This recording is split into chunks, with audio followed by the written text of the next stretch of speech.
how do you help people turn their personal story or expertise into a treat that actually sells out and people show up in?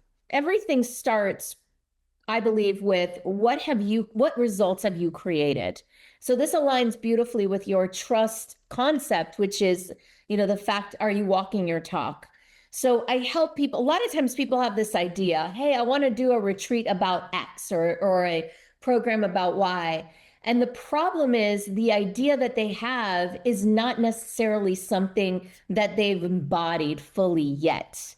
And so I think the work starts with what have you fully done, embodied, succeeded at that other people want? What results have you created that you absolutely feel confident you can help other people create?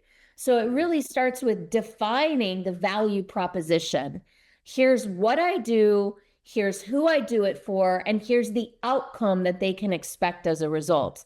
And if you can take that value proposition and then package it into some sort of short time frame, compressed time frame offering, then you can usually charge a premium price point for something like that because people want that result and they want it fast. So you really, what I'm hearing you say is a couple of things. One, what I hear you say is that you're helping people to really figure out, okay, what is it that I do Yes. that is worth people paying me money for, and then turn myself into a subject matter expert so that I can charge a premium price. That's right. Absolutely. And you help people figure some of that out. I mean, does everybody just come in saying, "Oh yeah, I know exactly what I do"? I Oh, got it. no. I mean, a lot of times people come in with an idea, but that's kind of my superpower. One of my superpowers is helping define these things, is listening to someone's story, looking at their body of work, looking at their background, and helping them figure out, oh, you can focus in, which is an important concept. You can niche down, you can narrow your focus on this because what I found is that things that are too generic and too broad are really hard to market and sell. And a lot of times people come in like, oh, I want to do it women empowerment retreats, or I want to do, marketing strategy. It's like, okay, well, we need to narrow that down. That's really, really broad. Generally speaking, people aren't looking for women's empowerment. They're looking for how do I make more money at my job? How do I land a job that I get more money? How do I get people to listen to me and take me more seriously? How do I create stable recurring revenue?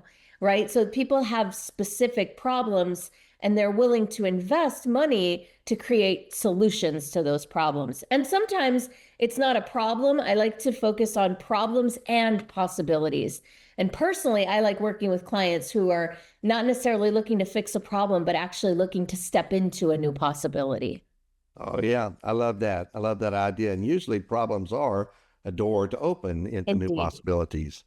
they are So both. I love that. Now, also I noticed that you have a couple of different personality profiles that you use on an intake to help people, help you understand them and them understand themselves. Are those a big part of the tools that you use? Yeah. I mean, it kind of goes back to my own story of fascination in college with psychology and specifically with personality tests. And then later, when I started my business, one of the very first things I did to kind of give myself a feeling of credibility in consulting was I got myself certified in Myers-Briggs. I had read the book, The Five Dysfunctions of a Team by Patrick Lencioni, and he had a facilitator's workbook that I had purchased because I wanted to facilitate team building. And the first thing it said was like, go get yourself certified in Myers-Briggs. So I was like, okay, I would love to do that. And that was my first real foray into that world. And what I found is that as a coach, as a leader, it really helps me to guide people better when I understand their strengths, their weaknesses, what they love, what they hate. And I found the hard way, or, the fun way, that my own life, I was completely at times in my life out of alignment with my own personality profile. And just having that awareness allowed me to start bringing my business, my life, my work, everything into greater alignment, which just naturally creates greater joy, which naturally creates more magnetism, more trust, and better outcomes in business. Oh yeah. Well, of course, I love all of that, Yes, I do. and what you're saying, and part of what I also hear is that you use a thing called pre-framing, and so whether it's retreat or whatever it is you do, you pre-frame a lot as you get started. And I remember one of the things that you say a lot is, I need you to bring curiosity to the table. Because if you don't bring curiosity to the table, then it's hard for me to lead you into new places. Do you remember that? 100%. I mean, I think it was Carol Dweck in her book Mindset, where she talked about being a knower versus being a learner. And people that are knowers don't have a lot to learn.